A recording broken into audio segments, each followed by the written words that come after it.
Okay, so why don't we go through the neural communication one more time. I did link the textbook pages 52 to 54 if you need some extra support on how neurons transmit messages. Okay, so neural transmission.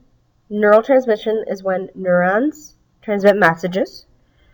Neurons begin in what is known as the resting state or the resting potential. No messages are being sent. They're resting. They're just kind of content. Nothing's too much taking place. Usually this is when there's more positive ions, so you might want to draw that. Draw kind of like the example that I put below where there's a bunch of pluses on the outside, and then there's more negatives, we'll call them potassium, on the inside.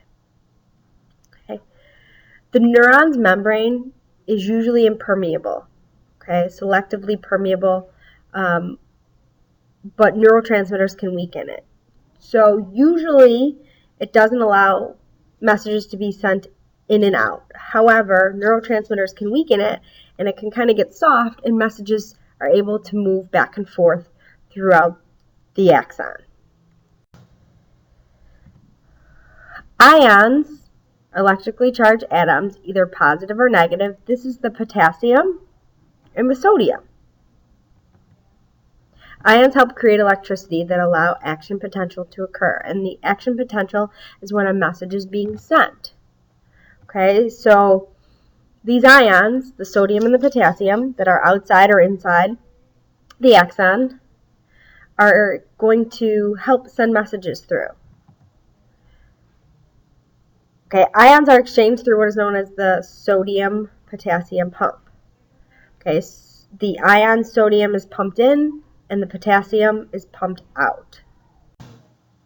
Okay, so action potential is when a neural impulse takes place. A brief electric charge that travels down the axon and is generated by the movement of positively charged atoms in, so the sodium ones move in, and the potassium ones move out.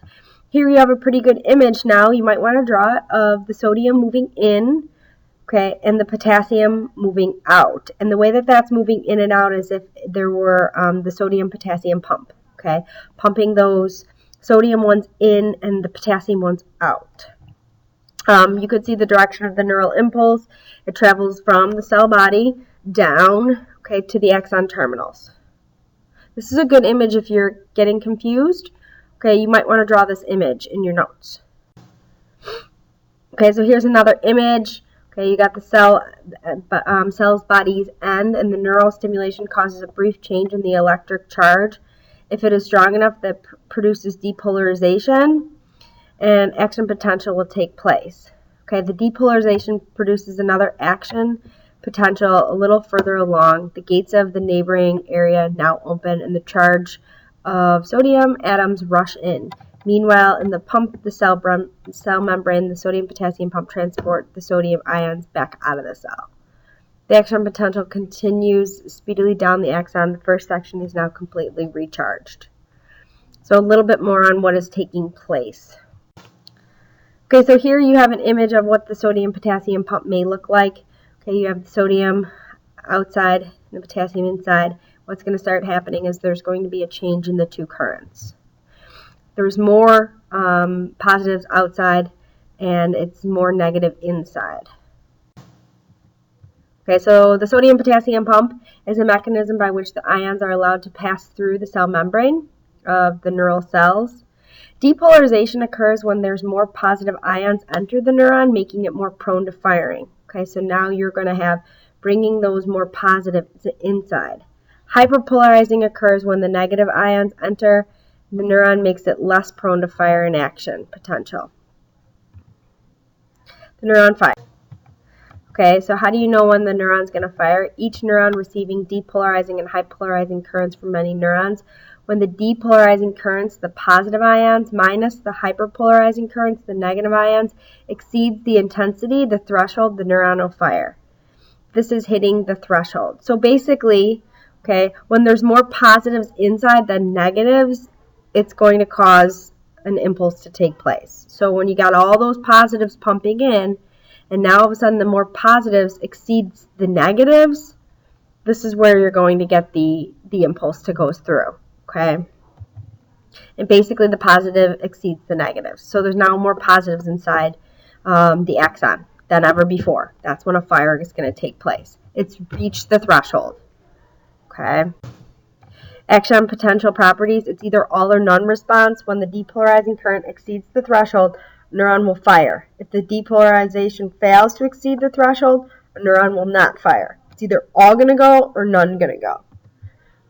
The intensity of the action potential remains the same throughout the length of the axon. So how fast it goes, it's going to remain the same speed throughout the entire time. It's not going to go faster, it's not going to go slower. It's going to go the same speed throughout.